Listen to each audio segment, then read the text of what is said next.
Bonjour à tous, bienvenue au One Tips. Je suis ravi de vous retrouver aujourd'hui après faut bien l'avouer, une petite pause estivale qui s'est rallongée. On a été un petit peu débordé par la rentrée,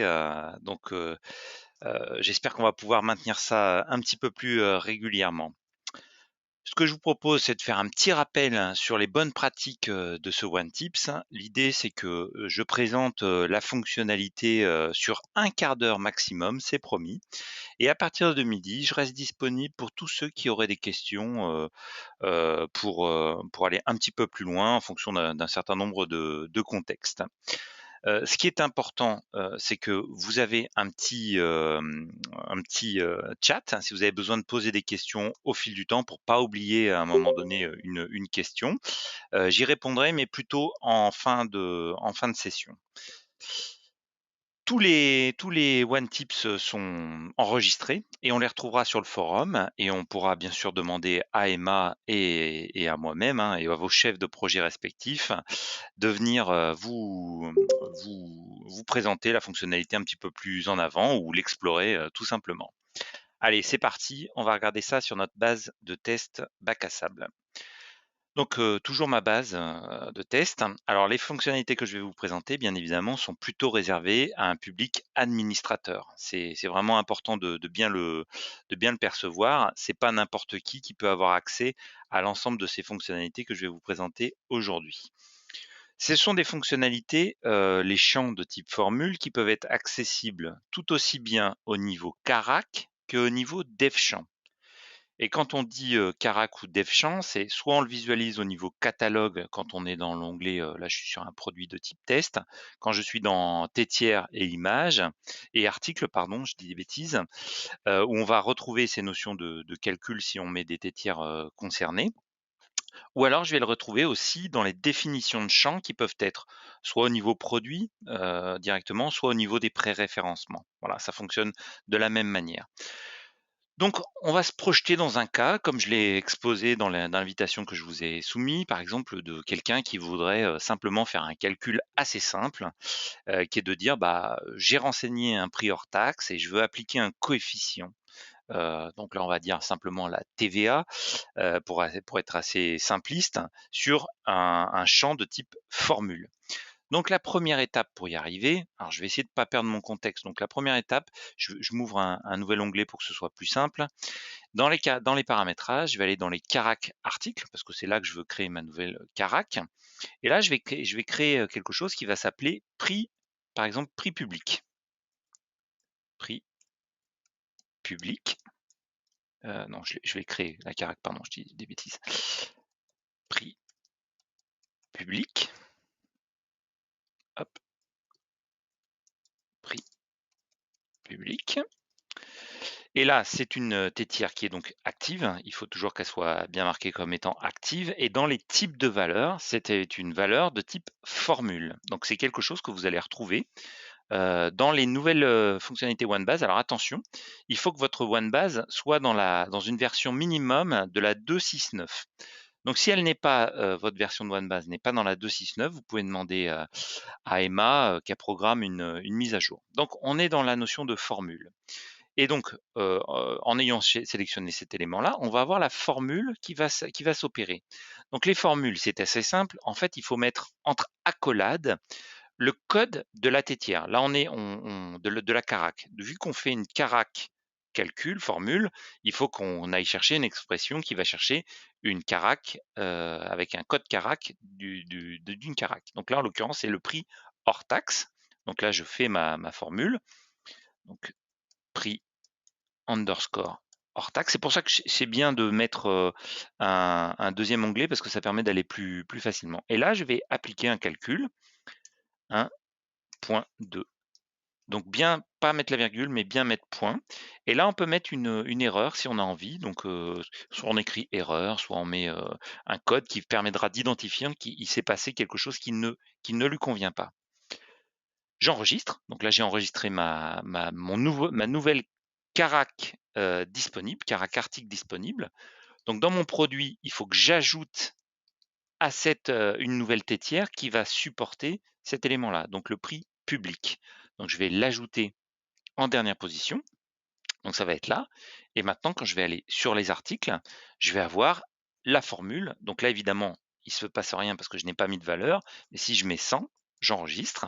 Et bien là, ça va me présenter 120, le calcul que j'ai défini. Donc les calculs sont dynamiques, c'est-à-dire que si finalement je vais modifier un paramétrage en disant bah, c'est plus 1,18 parce que la législation française nous impose que la TVA passe à 1,21, les modifications sont dynamiques en fonction du paramétrage tel qu'il a été défini dans la formule. Donc ça peut être, le prix public pourrait être le prix hors taxe fois 1,20 plus l'écotaxe par exemple. Donc là je vais chercher l'écotaxe de l'élément. Donc je peux aller chercher plusieurs champs. D'accord? Donc c'est important à comprendre que c'est un élément, une formule avec des opérations simples. Multiplier, diviser, additionner, soustraire. Avec des coefficients comme on pourrait le faire dans Excel. J'enregistre cet élément-là et maintenant, dans mon résultat ici même, je vais visualiser que c'est le prix 100 fois 1,20 plus l'écotaxe. Donc ça fait 120,53 au niveau de l'affichage. J'avais une écotaxe, j'avais pas de prix, évidemment, il me fait un chiffrage à ce montant-là. Donc si je paye à 175 €, ben, il va me recalculer ces éléments-là de cette manière-là. On peut faire des calculs un peu plus sioux, un peu plus sympas, comme par exemple un élément de volumétrie. Dans nos tétières, on va pouvoir ajouter par exemple la largeur, la longueur. J'ai pas utilisé la bonne touche pour faire du multi-sélection. Donc largeur, longueur et par exemple la hauteur. Voilà. Je vais ajouter ces 3 tétières et j'aurais besoin de créer un nouvel élément qui s'appellerait volume. Donc même principe, je vais dans mes caracs articles. Donc il faut que j'ai les droits pour pouvoir le faire. Je vais créer un élément qui va s'appeler volume, volume, volume. OK. Donc bien penser à ce que votre tétière soit active. Ça, c'est important parce que la première fois, peut-être que si vous allez oublier de mettre active, vous n'allez pas l'avoir affichée dans vos tétières disponibles. Je vais vous montrer. Donc, je ne vais pas la mettre active pour vous montrer. On va dire que c'est donc une formule, encore une fois. Donc, c'est formule, OK. Et là, dans l'expression, bah, ça va être le fait de dire, ça va être la largeur, OK. Je ferme ma parenthèse, fois la longueur, je referme, fois la hauteur. Donc là, si je ferme pas l'élément, il va me montrer j'ai une erreur. Là, il me dit il y a une erreur parce que j'ai pas fermé correctement comment ça s'appelle? J'ai oublié le terme, mon accolade. Voilà. Donc je vais fermer correctement mon accolade. Pour être sûr que ça contrôle bien, en fait, il n'y a rien qui permet de contrôler les codes des valeurs. Donc si vous vous trompez, c'est pour ça qu'il faut une erreur. Vous mettez un code, il vous signalera si c'est pas le bon code de Carac. Donc moi, ce que je vous conseille, c'est effectivement de bien mettre 2 écrans pour être sûr que voilà, on est bien sur les bonnes valeurs. Là, on est bien sur les bonnes valeurs. Je vais enregistrer. Je vais tenter d'ajouter ma nouvelle carac volume. Donc si j'essaye de chercher, là, on va voir qu'on ne trouve pas de carac volume. Tout simplement parce qu'en fait, j'ai oublié de la rendre active. Donc ça, c'est un petit tip que je vous dis simplement. Ça peut arriver. Si on oublie de la rendre active, ben, elle n'est pas disponible pour l'ajouter dans mes produits. Donc là, je vais rajouter, hop, cette fois, je vais avoir volume. Je vais l'ajouter. Et là, cette fois, elle est ajoutée. Donc dans mes articles, évidemment, vu que j'ai rajouté, j'ai pas mis d'éléments. Donc si je mets que j'ai une hauteur de 10, plus une largeur de 10, plus une longueur de 10, de 20 par exemple, 10, 10, 10, j'enregistre. Il va me faire une multiplication pour dire qu'il y a 1000. Alors, j'ai pas défini d'unité, mais si on imagine que c'est des millimètres, donc ça peut être soit des millimètres cubes, soit des centimètres cubes. Bref, vous définissez les éléments.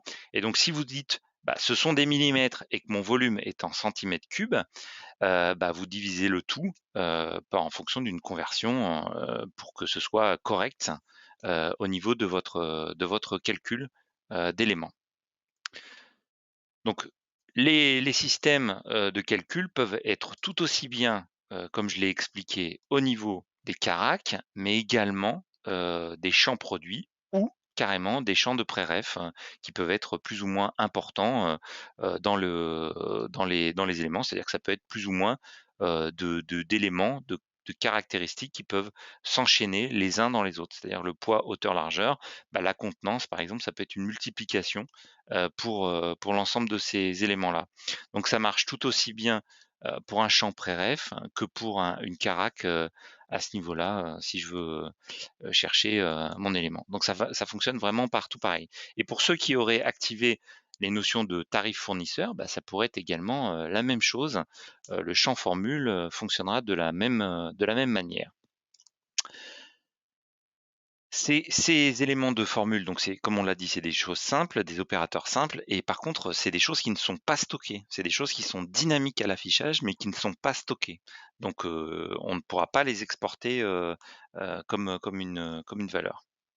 C'est une chose importante à bien prendre en compte. Voilà pour la présentation de la fonctionnalité. C'était une fonctionnalité, relativement simple, hein, donc peut-être qu'il y a des questions, parmi ceux qui sont, auditeurs aujourd'hui. Est-ce que vous pouvez utiliser le petit chat pour me poser une question ou activer votre micro pour la poser en live?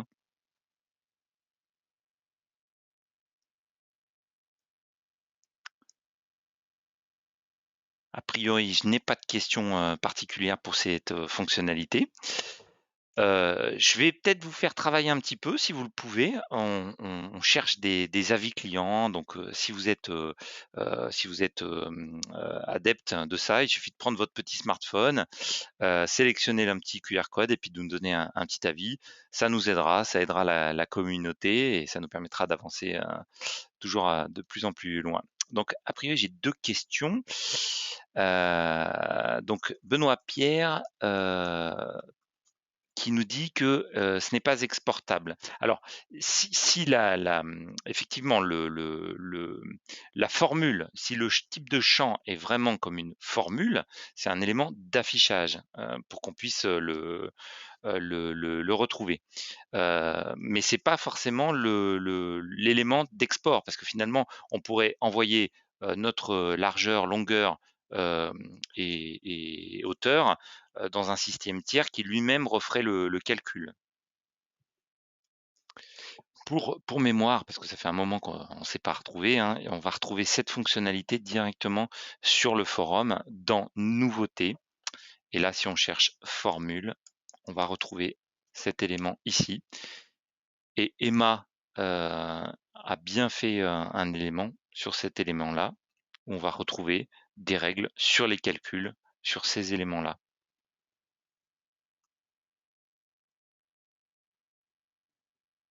Donc, alors je vous ai dit une petite bêtise, on peut l'exporter, mais pas en quantité. Voilà, j'ai pas été correctement, j'ai pas dit les choses correctement, excusez-moi. Donc si, on peut l'exporter, mais pas en mode quantité. Voilà, c'est une chose, importante à prendre en compte. En tout cas, merci pour votre attention. La semaine prochaine, c'est les vacances scolaires. On a de nombreux utilisateurs qui ne sont pas forcément présents. Donc on vous donne rendez-vous le 2 novembre. On refera un petit mail et puis une petite annonce sur LinkedIn. Donc le prochain One Tip, ce sera le 2 novembre, mardi 2 novembre. Je vous souhaite un bon appétit et puis à très vite. Merci pour votre participation. À bientôt.